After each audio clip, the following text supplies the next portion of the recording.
Well, it's just like we always say, never leave your house for an extended period of time without a rifle.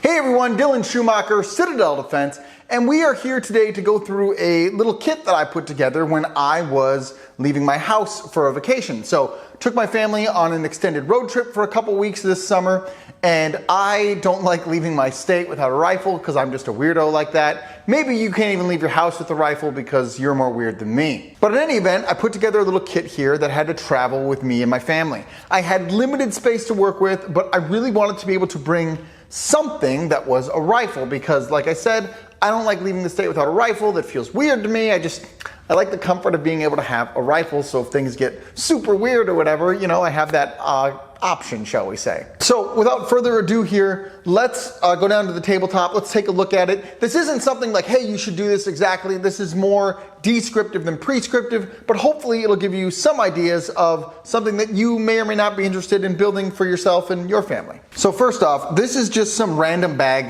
baseball gear bag that I got from Goodwill, okay? Not a bad option. In the long run, I've thought about this and I might try to design some kind of discreet bag like this. That would be more purpose-built because this one doesn't really have any padding to like protect my rifle or anything. So that's kind of unfortunate, but it totally worked for me. Like I said, I got this from Goodwill. It had some holes in it I had to patch, like just some random baseball gear bag from Goodwill, right?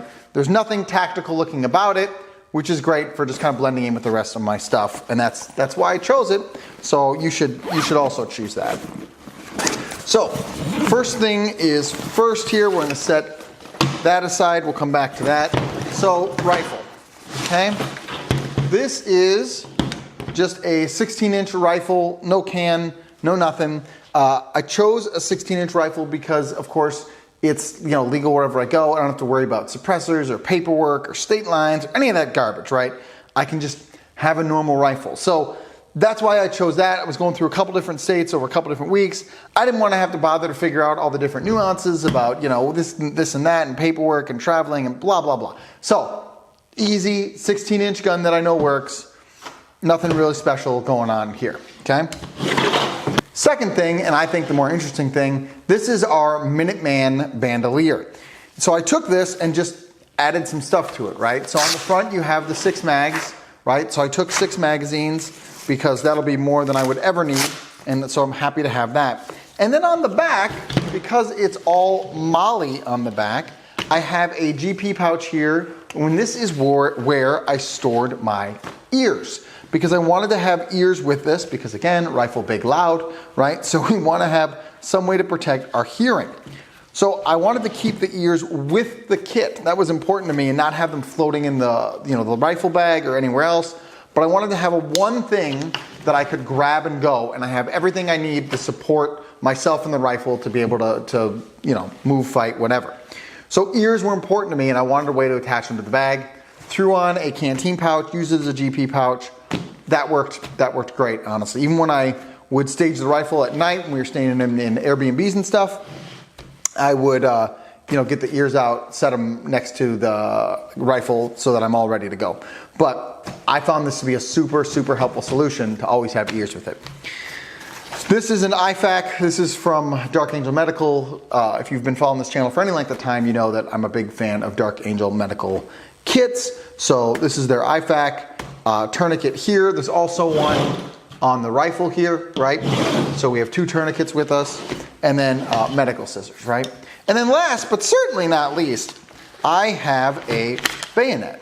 So this is the Bar 15T from SOG. Yeah, SOG makes that sucker.